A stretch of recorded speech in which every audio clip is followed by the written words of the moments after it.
ክርስትና ለማስነሳት ወይም ደግሞ ክርስትና የምታስነሳዋን ሴት አጅባችሁ የሄዳችሁ ኦርቶዶክሳውያን ልጁ ከተጠመቀ በኋላ ካህኑ ረጭተዋችሁ ያውቃሉ? ይህን የምታደርጉ ካህናት ካላችሁ በእውነቱ ፍጹም የተሳሳተ ነው። ምክንያቱም ጥምቀትን መድገም ነውና የልጅነት ጥምቀት አይደገምም ማለት ነው። በዚያን ዕለት ሥርዓተ ጥምቀት የተፈጸመለት ሕፃን ከአብራ ከመንፈስ ቅዱስ ከማኅፀነ ዮርዳኖስ የተወለደበትና ክርስቶስን የለበሰበት የክርስቶስ የሆነበት ዕለት በመሆኑ ሥርዓቱ ይፈጸምለታል። ምክንያቱም ሥርዓተ ጥምቀቱ ሲፈጸም የሚጸለይ ጸሎት አለ ማለት ነው። የልጅነት ጥምቀት የሚያሰጥ የሚጸለይ ጸሎት አለ። እናም ያ ጥምቀት ለልጁ ብቻ ነው መከናወን ያለበት። ነገር ግን አንዳንድ ካህናት ባለማወቅም ይሁን ወይም ደግሞ እንደው አባ ሲሏቸው እንደ ደስ እያላቸውም ይሁን ርጨት ያደርጓቸዋል እና ይሄ ጥምቀትን መድገም ነው። ሐዋርያው ቅዱስ ጳውሎስ በኤፌሶን መልእክቱ ምዕራፍ 4 ቁጥር 5 ላይ አንድ ጌታ፣ አንድ ሃይማኖት፣ አንድ ጥምቀት ሲል የገለጸው ይሄ ነው። ጥምቀት አንድ ጊዜ ብቻ ነው፣ የልጅነት ጥምቀት ማለት ነው። ቤተ ክርስቲያናችንም እንግዲህ መጽሐፍ ቅዱስን መሰረት በማድረግ ስርዓት ሰርታ አስቀምጣለች። የሚደገሙ የማይደገሙ ምስጢራት ተብለው ማለት ነው።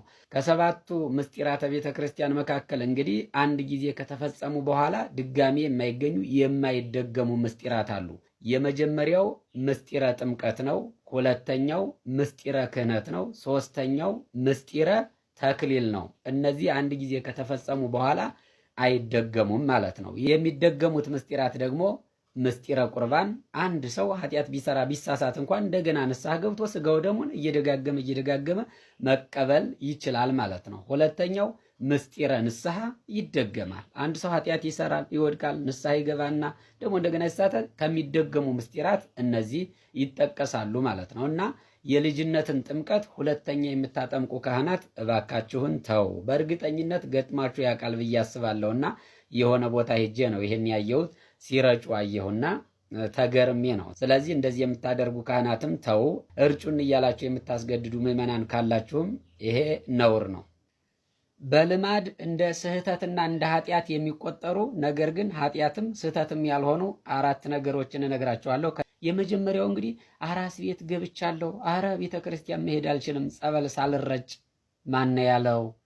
ይህን እንደ ስህተት የምትቆጥሩ ሰዎች ያላችሁ፣ ቤተ ክርስቲያን ይህን ብላ አታውቅም። ሁለተኛው ደግሞ በሃይላንድ ጠበል መቅዳት አይቻልም፣ በጀሪካ ነው። ማን ያለው?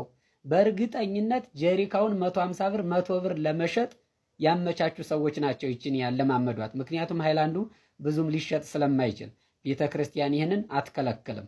ምክንያቱም ጀሪካው የተቀደሰ ነው። ሃይላንድ ውስጥ ሽንት ይሸናበታል። በጀሪካ አይሸናበትም እንዴ? ከቀደስከው ቅዱስ የማይሆን ነገር የለም። ወደ ቤተ መቅደስ ገብቶ ንዋየ ቅድሳት የሚባለው እኮ ገበያ ላይ የሚገዛ ነገር ነው። ስለዚህ ስትቀድሰው ሁሉም ነገር ቅዱስ ይሆናል ማለት ነው። ሰውነታችንም ስናረክሰው ይረክሳል፣ ስንቀድሰው ይቀደሳል። ሃይላንድን ባርከህ መቅዳት ትችላለህ ማለት ነው። ሶስተኛው ደግሞ ስጋው ደግሞ ተቀብሎ ቆርቦ ወደ ውጭ መውጣት አይቻልም። ከሰው ጋር መብላት አይቻልም። ብቻን መሄድ አይቻልም። ማን ነው ያለው? ይህን ቤተ ክርስቲያን አትልም፣ አስተምራም አታውቅም። አራተኛውና የመጨረሻው ደግሞ ምግብ ተበልቶ መጸለይ አይቻልም። ይህን ማን ነው ያለው? ቤተ ክርስቲያን አትልም፣ አታስተምርም። ለምን ከተባለ በቤተ ክርስቲያናችን ስርዓት መሰረት 7 የጸሎት ጊዜያት አሉ ማለት ነው። የጠዋቱ ሳንበላ ልንጸልይ እንችላለን። የ3 ሰዓቱም ያው ተኝተን የምናረፍድ ሰዎች ሳንበላ ልንጸልይ እንችላለን። የ6 ሰዓት ጸሎት አለ። 7ቱ የጸሎት ጊዜያት ስላሉ በልቶ የሚጸለይበት ሰዓት አለ ማለት ነው። ስለዚህ እነዚህን ልማዶች ልታስወግዱ ይገባል። በልምድ የሚነገሩ ነገር ግን ቤተክርስቲያን የማትከለክላቸው ማለት ነው። ቄደር ለመጠመቅ ያሰባችሁ እህት ወንድሞቼ ይሄ ቪዲዮ ለእናንተ ነው። ስለ ቄደር ስናስብ እንግዲህ ብዙ ሰዎች ከራሳቸው አፍልቀው የሚናገሩ አሉ። አንዱ ምን ሲል ሰማሁት መሰላችሁ? ቄደር መጠመቅ ያለባቸው ሰዎች አለና የመጀመሪያው አርብና ረቡዕን የሻሩ ሰዎች፣ ሁለተኛው አረብ ሀገር ደርሰው የመጡ እህቶቻችን፣ ሶስተኛው ከማያምኑ ሰዎች ጋር ምግብ የተመገቡ ሰዎች። አረ ብዙ ነው ያለው፣ ብቻ ያስኳቸው እነዚህ ናቸውና ይሄ ሁሉ ቄደር ያስፈልገዋል ሲል ሰማሁት። መረጃውን ከየት እንዳገኘው እግዚአብሔር ይወቀው። ቤተ ክርስቲያን ግን ስለ ቄደርና ቄደር የሚጠመቁት እነማን እንደሆኑ እንደዚህ ትነግረናለች ማለት ነው። ፍትሐ ነገሥት አንቀጽ 48 ላይ ያለውን ሳልጨምር ሳልቀንስ የኔን ሐሳብ ሳልጨምርበት መጽሐፉ ላይ የተቀመጠውን እነግራችኋለሁ ማለት ነው። እንደዚህ ይላል። እመቦ ብእሲ ምእመን ዘይተሉ ብእሲተ እንተ ኢተአምን አው ብእሲት ማእምንት ዘትተሉ ብእሴ ዘኢየአምን በምክንያተ ዝሙት በዝሙት ምክንያት ካላመነች ሴት ጋራ ግብረ ሥጋ ግንኙነት የፈጸመ ወንድ ካለ ቄደር ያስፈልገዋል።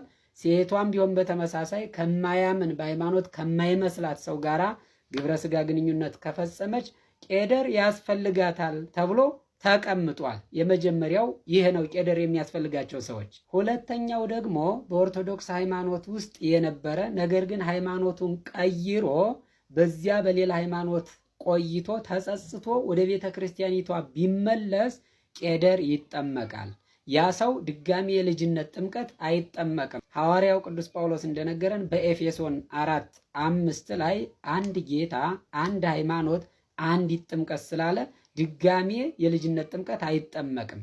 ከዚያ ከርኩሰቱ የሚያነጻው በክህደት የተወሰደበትን ጸጋ የሚመልስለት ጥምቀት ቄደር ይባላል። እና ቄደር የሚያስፈልጋቸው እነዚህ ሁለቱ እንደሆነ መጽሐፍ ይናገራል። ሌላውን ተረት ተረት የሚያወሩ ሰዎች መረጃቸው ምን እንደሆነ ማስረጃቸው ምን እንደሆነ አይታወቅም። ብዙ ምዕመናንንም ሲያወዛግቡ ይኖራሉ። እና ፍትሐ ነገሥቱን አንብቡ በሉልኝ አደራ። ይህን ትምህርት ለሚያስተምሩ ሰዎች ፍትሐ ነገሥቱ ይነበብ። ቄደሩ ራሱ መጽሐፈ ቄደሩ ላይ መግቢያው ላይ መጽሐፈ ቄደር ለምን እንደተሰራ ለምን ዓላማ እንደሚውል ይገልጻል። ሃይማኖታቸውን ቀይረው ለሄዱና ለሚመለሱ ሰዎች ከማታምን ሴት ጋራ ግንኙነት ላደረገ ወንድና ለነዚህ ለመሳሰሉት ነው የተሰራው። ሌላውን ተረት ከየት እንዳመጡት እግዚአብሔር ይወቀው። ቄደር ማለት ቃሉ አረበኛ ነው፣ ሲተረጎም የንስሐ ጥምቀት ማለት ነው። የተወደዳቸው ኦርቶዶክሳውያን ነጭ ነጯን እንነጋገራለን። ቤተክርስቲያን የምታስተምረውን እንማማራለን። ጴንጤ ቸርች ሄጄ የሆንኩትን ልነግራችሁ ነው። ምን ሆነ? ለቅሶ ነበር። ለቅሶ የማውቃቸው ሰዎች ወንድም አርፎ ነው። ግማሹ ህዝብ ኦርቶዶክስ ነው፣ ግማሹ ህዝብ ደግሞ የፕሮቴስታንት አማኝ ነው። ፕሮቴስታንት እምነት የሚከተሉ ናቸው። ለቅሶ የፕሮቴስታንት ቸርች ውስጥ ነው። እኔ እዛ ለቅሶ ልደርስ ክርስቲያኖች ስላሉ ኦርቶዶክሳውያኑ ሄድኩኝ። እዛ ቁጭ እንዳልኩ አንድ ትልቅ ሰው መምህር ትንሽ የእግዚአብሔር ቃል ብትነግረን አሉኝ። የሄድኩት አጠገቤ አንድ ካህን አሉ። የኛ የደብረ ገነት መድኃኔዓለም ቄሰ ገበዝ ሊቀ ጉባኤ ቀሲስ መኳንንት ጋር ነው አብረን ይሄን ነው እና አይ አልኩኝ። እኔ ቀድሞ ነገሮችን እግዚአብሔር ይመስገን ዝም ብዬ አውቃቸዋለሁ ምን ሊሆን እንደሚችል እና አይ አልኩት። ያንን ወንድማችን ያን ሰው አይ እኔ እንኳን ለማስተማር እችላለሁ፣ ግን ፍቃድ መገኘት መጠየቅ አለበት ስል ሊቀ ጉባኤ ደግሞ አይ ትላንትና እኮ እኔና ሊቀ ብርሃናት መምህር ነህሚያ መተን አስተምረናል፣ ስለዚህ ምንም ችግር አይኖርም አስተምረናል። እነሱ እንግዲህ እኛ ካስተማርን አይ ለርሶም ይፈቅዳሉ አሉኝ ሊቀ ጉባኤ። አሁን እኔ እንዳልኳችሁ ነው። ያን ሰው ሄድና አነጋግርና ፓስተሩን ከዛ በኋላ ማስተማር ይችላል። ምክንያቱም ዝም ብዬ ተነስቼ አላስተምርም። የመጣሁበት የኔ ቤት አይደለም፣ ሲፈቀድ ነው ማስተምረው። ትላንት ግን ሁለቱ የኛ ካህናት አስተምረዋል። ከዛ በኋላ ሄደ ያ ሰውና ትንሽ ቆየ። ለሊቀ ጉባኤ ምን አልኳቸው? ሊቀ ጉባኤ ለኔ የሚፈቅዱ አይመስለኝም፣ ለኔ የሚፈቅዱ አይመስለኝም። እኛ አስተምረናል፣ ትላንት ለኛ ፈቅደዋል አሉ። አይ ጥሩ፣ ግን ለኔ አይመስለኝም። በኋላ ቆየ ትንሽ መጣ ያ ሰው። ያሳዝናል አለ። አይ ምን ነው አልኩት። አይ መጀመሪያ ላይ ቤተሰቦቹ ከፈቀዱ እኔ ምን ቸገረኝ አለ ፓስተሩ። እኔ ምን ቸገረኝ አለ። ከዛ በኋላ እዛ አንድ ዘመን ነበረችና እንዴ መምህር ዘበነ ናቸው አይደለ? ምን ችግር አለ? እግዚአብሔር ቃል የሚናገሩት ያስተምሩ አለች። እችም የምትለው ሴት የፕሮቴስታንት አማኝ ነች። በነገራችን ላይ ፕሮቴስታንቶች የተለያየ እንትን አላቸው፣ መልክ አላቸው። አሁን ለምሳሌ ትላንት ያስተማርኳችሁ ትምህርት አለ። ድንግል ማርያምን የሚጠላውን ያን ወታደር እንዴት እንዳደረገው የሚያሰው እንዴት እንዳደረገ እንደዛ የሚጠሉ ሰዎች አሉ። አንዳንዶች ደግሞ ድንግል ማርያምን እንዴ የአምላክ እናት አይደለችም እንዴ የሚሉ አሉ። የድሮ ጴንጤና የአሁን ጴንጤ ይለያያል ብዬ ከዚህ በፊት ጀምሮ የምነግራችሁ ብዙ ነገሮች አሉት። እና አሁን እቺ የፕሮቴስታንት አማኝ ነች፣ ወይም በተለምዶ ጴንጤ ነው ጴንጤ ነችና እንዴ ያስተምሩ አለች። እዛው ቆማ ማለት ነው። ከዛ ከቤተሰብ ነች። ሌሎችም እንዴ ምን አለ ምናምን ሲሉ ፓስተሩ ለካ መጀመሪያ ያንን ያለው ሰውየው ቤተሰቦቹን አይጠይቅም ብሎ ነው ሄዶ ስንቱን ይጠይቃል ለቅሶ ቤት። ግን እዛ ጋር ሰዎች ወዲያውኑ መልስ ሲሰጡ ይሄው እነሱ እኮ አሉ አልኩት አለ ፓስተሩ። አይ አያስተምርም፣ ምርዝበን አያስተምርም። ለምን የትላንት እነዛ ካህናት አስተምረው የለም እንዴ? አይ እነዛ ያስተማሩት ትክክለኛ ትምህርት ነው። መምህር ዘበነ የሚያስተምረው ትምህርት ትክክል ትምህርት አይደለም፣ የሰውን አይምሮ ወደማይሆን ይለውጣል። አሃ ነገሩ እንደዚህ ነው።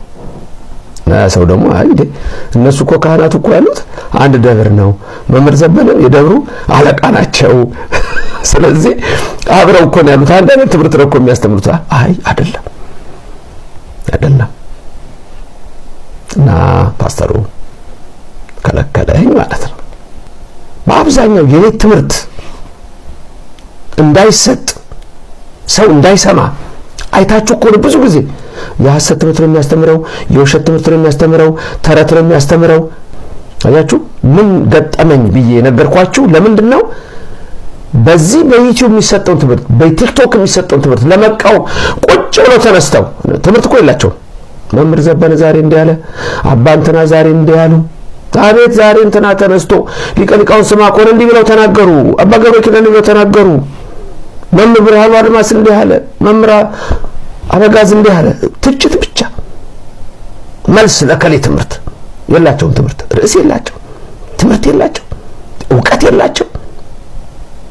እንደበሁሉ አይ ግድ የለም ሰው ይማረው፣ እናንተ ወቁት፣ ሌላውም ይማር።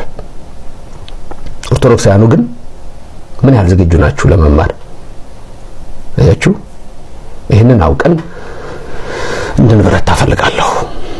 ቅዳሴ ያስቀድሳችሁ እስከ መጨረሻው ሳትቆዩ አቋርጣችሁ የምትሄዱ ሰዎች መጨረሻ ላይ የሚያመልጣችሁን ትልቅ የሆነ ምርቃትና በረከት ልንገራችሁ። ይሄ ከገባችሁ ከዛሬ ጀምሮ ቅዳሴ ሳያልቅ ከቤተ ክርስቲያን ቢጎትቷችሁ እንኳን አትወጡም እስከ መጨረሻው። እና መጨረሻ ላይ የሚያመልጣችሁ ምርቃት ምን መሰላችሁ? ይሄንን ምርቃት የሚመርቀን ዲያቆኑ ነው። ዋናው ዲያቆን ምንድነው ይሄ ምርቃት? እትው በሰላም ግቡ ማለት ነው። አሁን እኛ የሚመስለን ወደ ቤታችሁ በሰላም ግቡ ነው። ትክክል ነው። የመጀመሪያው ትርጉም ወደ ቤታችሁ በሰላም ግቡ ነው። ነገር ግን ዋናው ምስጢሩና ቁም ነገሩ ምን መሰላችሁ? ወደ መንግስተ ሰማያት በሰላም ግቡ ማለት ነው። የኛ ቤታችን የት ነው? መንግስተ ሰማያት ነው። አያችሁ፣ ስጋው ደግሞ ተቀብለናል አይደል? ስጋው ደግሞ የተቀበለ ሰው ደግሞ ማንን ይወርሳል? መንግስተ ሰማያትን ይወርሳል። ስለዚህ ዲያቆኑ ምን ይለናል? ስጋው ደግሞ ተቀብላችኋልና በኃጢአት እንቅፋት ሳትወድቁ፣ በኃጢአት እሾክ፣ በኃጢአት ሳትሰነካከሉ እንደዚሁ እንዳማረባቸው ወደ መንግስተ ሰማያት በሰላም ግቡ ብሎ ይመርቀናል። ታዲያ ከዚህ የበለጠ ትልቅ ምርቃት ምን አለ? ወደ መንግስተ ሰማያት በሰላም ግቡ ተብሎ ከመመረቅ በላይ ምን ትልቅ ምርቃት አለ? አያችሁ፣ አቋርጣችሁ ስትሄዱ ይሄ ምርቃት እያመለጣችሁ ነው ማለት ነው። ስለዚህ ከዛሬ ጀምሮ በፍጹም እንደው ይችን ምርቃት ሳትመረቁ ከቤተ ክርስቲያን እንዳትሄዱ። አያችሁ፣ እናቶች እኮ እትው በሰላም ሳይባል ከቤተ ክርስቲያን የማይወጡት ይሄ ምስጢር ስለገባቸው ነው። እንደውም እናቶችማ ምን ይላሉ መሰላችሁ? ዲያቆኑ በሰላም ወደ ቤታችሁ ግቡ ሲል እነሱም እና አንተም በሰላም ግባ ይላሉ። ሰምታችሁ አታውቁም? እኔ ብዙ ጊዜ ስለምሰማ ነውና ደስ ይለኛል እንደዚህ ሲሉ። ስለዚህ ይሄንን ምርቃት ሳትመረቁ ከቤተ ክርስቲያን እንዳትወጡ እላችኋለሁኝ። በሰላም ግቡ።